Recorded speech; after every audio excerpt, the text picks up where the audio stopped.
Bienvenue à tous. Si vous avez toujours rêvé de maîtriser l'argot français et d'ajouter une touche d'authenticité à votre langage quotidien, vous êtes au bon endroit. Dans cette vidéo, j'ai soigneusement sélectionné 10 phrases et expressions couramment utilisées afin de vous offrir un véritable passeport linguistique pour vous exprimer comme un natif. C'est parti.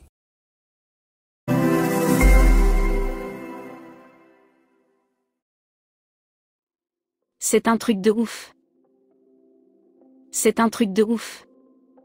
L'expression c'est un truc de ouf est une phrase familière en français, principalement utilisée par les jeunes générations.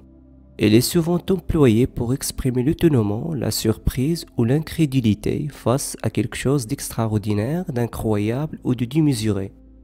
En d'autres termes, c'est une façon informelle de dire que quelque chose est vraiment impressionnant ou étonnant.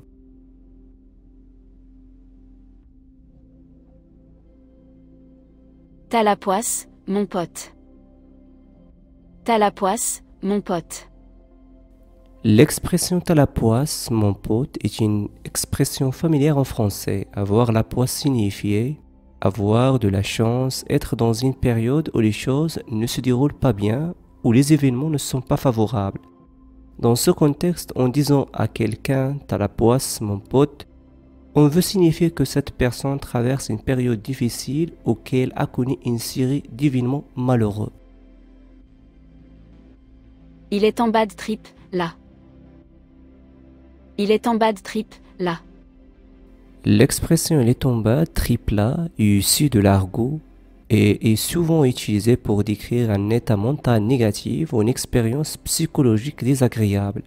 Le terme bad trip est emprunté au vocabulaire associé à la consommation de substances psychédéliques comme les hallucinogènes où il désigne une expérience déplaisante et parfois terrifiante. Elle me rend ouf, cette meuf. Elle me rend ouf, cette meuf. L'expression « elle me rend ouf cette meuf » est une phrase familière utilisée pour exprimer un fort impact émotionnel, souvent lié à l'exaspération ou à la frustration causée par une personne, en l'occurrence une femme. En disant « il me rend ouf », la personne exprime que la femme en question suscite chez elle des émotions fortes, mais pas nécessairement de manière positive. C'est un vrai bout en train. C'est un vrai bout en train. L'expression « c'est un vrai bout en train » est une manière colorée de décrire quelqu'un qui est enjoué, amusant et qui sait mettre de l'ambiance dans un groupe. Un bout en train est une personne qui contribue à créer une atmosphère joyeuse et animée.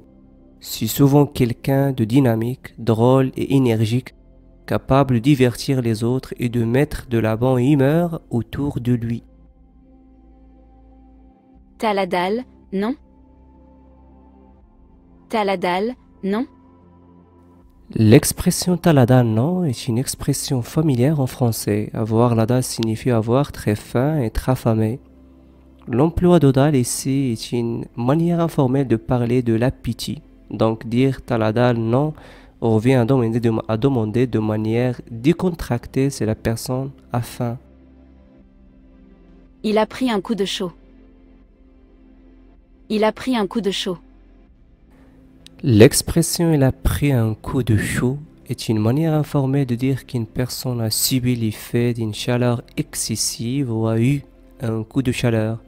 Cela peut se produire lorsque quelqu'un est exposé à des températures élevées pendant une période prolongée, entraînant des symptômes tels que des maux de tête, des vertiges, de nausées ou une déshydratation. C'est un vrai casse-tête. C'est un vrai casse-tête. L'expression « c'est un vrai casse-tête » est utilisée pour décrire une situation complexe, difficile à résoudre ou un problème compliqué qui demande beaucoup d'efforts, de réflexion ou de travail pour être résolu. Un casse-tête fait référence à un jeu qui demande une réflexion intense pour trouver la solution. Ça va péter, je le sais. Ça va péter, je le sais. L'expression ça va péter, je le sens est une expression familière utilisée pour indiquer qu'on anticipe au présent qu'une situation va bientôt devenir tendue, explosive ou conflictuelle. En d'autres termes, elle suggère qu'une confrontation ou un problème imminent est probable. L'utilisation de péter dans ce contexte est une manière informelle de décrire une situation qui pourrait éclater, exploser ou dégénérer. Il est dans la panade, le gars. Il est dans la panade, le gars. L'expression « elle est dans la panade », le gars, signifie que la personne en question traverse une période difficile, qu'elle est dans une situation délicate ou compliquée. Être dans la panade est une expression familière utilisée pour décrire quelqu'un qui est en difficulté, confronté à des problèmes ou des ennuis.